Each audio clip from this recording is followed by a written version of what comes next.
안녕하세요. 오늘은 사무엘상 15장의 말씀을 가지고 진정한 순종이 믿음입니다, 이런 제목으로 함께 은혜를 나누죠.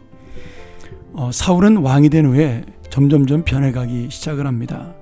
특별히 그가 블레셋과의 전투로 날마다 승리를 하고 사방에 있던 대적들 모압이나 암몬이나 에돔, 소바의 왕들 또 아말렉 사람을 이기면서 그 이름이 백성들 중에 높아지고 그의 권위가 세워지자 그의 마음은 교만해지기 시작을 했습니다.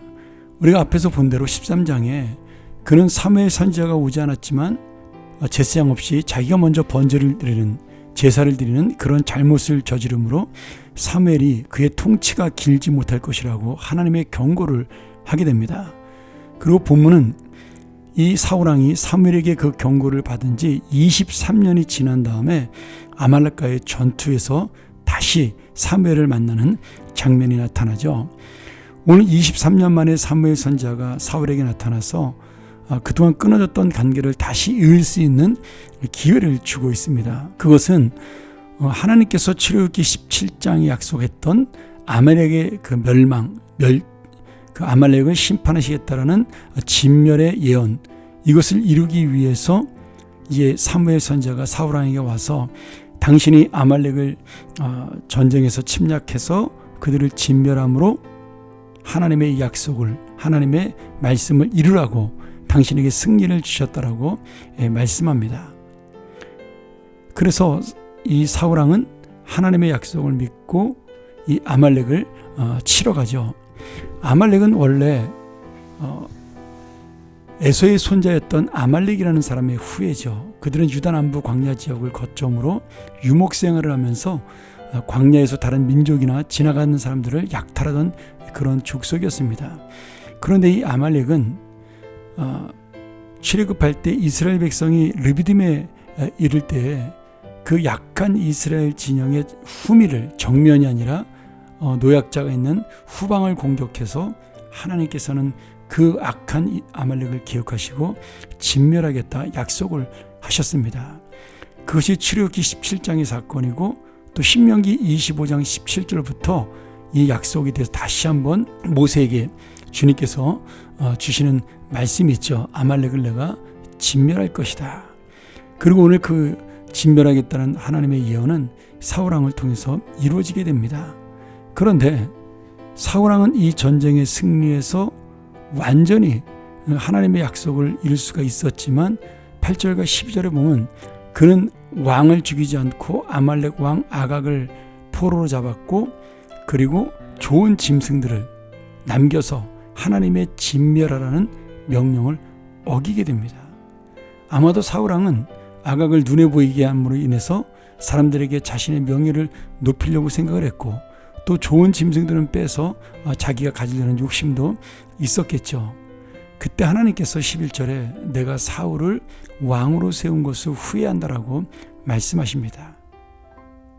그래서 결국 사무엘은 이 사울을 찾아가 순종이 제사보다 낫고 하나님 말씀을 듣는 것이 당신이 변명한 그 수양의 재물보다 낫다라는 것을 선포하면서 하나님께서 당신을 버렸다라고 그렇게 심판을 전하게 되죠.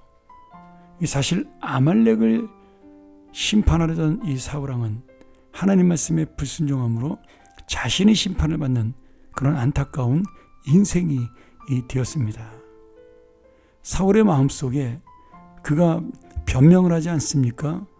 내가 하나님 앞에 제사를 잘 드리려고 좋은 짐승들을 죽이지 않았다. 그런데 그 중심을 하나님께서는 아신 거죠. 그 중심에는 자신을 자랑하고 자신의 욕심을 채우려는 마음이 있었다는 사실을 하나님은 이미 알고 계시고 그 중심을 보고 사울을 포기하게 되신 겁니다. 그러나 여러분, 여기서 우리가 중요한 부분이 있는데요. 하나님이 사울을 버렸다고 해서 하나님 나라가 무너지는 것은 아닙니다. 오히려 하나님은 새로운 역사를 준비하시고 우리가 잘 아는 대로 다윗을 세움으로 하나님의 새로운 시대를 만들어 가시죠. 하나님은 손해보는 법이 없어요. 하나님은 항상 주님의 뜻을 이루십니다. 다만 우리가 주님의 뜻을 이루는 하나님의 사람으로 설 것이냐, 아니면 나는 버림받고 하나님께서 다른 사람을 세워 주님의 뜻을 이룰 것이냐, 그 차이인 것이죠. 결국 손해는 우리가 보는 겁니다. 내가 하나님 앞에 순종하지 못할 때 내가 손해보는 것이고, 내가 망하는 것이고, 내가 무너지는 것이에요. 하나님은 여전하신 모습으로 하나님의 뜻을 이루고, 그 신실하신 하나님은 변함이 없으신 것입니다. 오늘 그러므로 우리가 진정한 믿음으로 살아간다는 것, 그것은 바로 순종 속에 나타나는 하나님의 뜻을 아는 것이고, 내 안에 있는 것을 내려놓고 하나님 앞에 엎드리는 것입니다. 사울왕은 승리를 얻은 것만으로도 충분한 복을 받은 사람이죠. 그런데 그는 거기에 하나님의 약속을 어길 만큼의 욕심을 가지게 되었습니다. 오늘 우리는 무엇으로 충분한가요? 다시 한번 이 말씀을 기억하면서 하나님의 은혜로 충분한 우리는 어떤 욕심을 품고 살아가는지 돌아보며 하나님 앞에 중심으로 순종하는 믿음의 사람이 되기를, 그래요 하나님의 복을 놓치지 않는 귀한 자녀가 되기를 간절히 축원합니다. 함께 기도하겠습니다. 하나님 아버지, 사울왕은 승리의 영광을 얻었고 하나님의 복을 받았지만 그 복을 스스로 차버리고 하나님의 심판을 받는 어리석은 사람이 되었습니다. 우리는 어떤 자가 되어야 될까요? 다시 한번 이 말씀을 기억하며 하나님의 승리의 영광을 함께 누리는 자, 순종하여 하나님의 복을 끝까지 누리는 자로 살게 하여 주시옵소서. 예수님의 이름으로 간절히 기도합나이다. 아멘.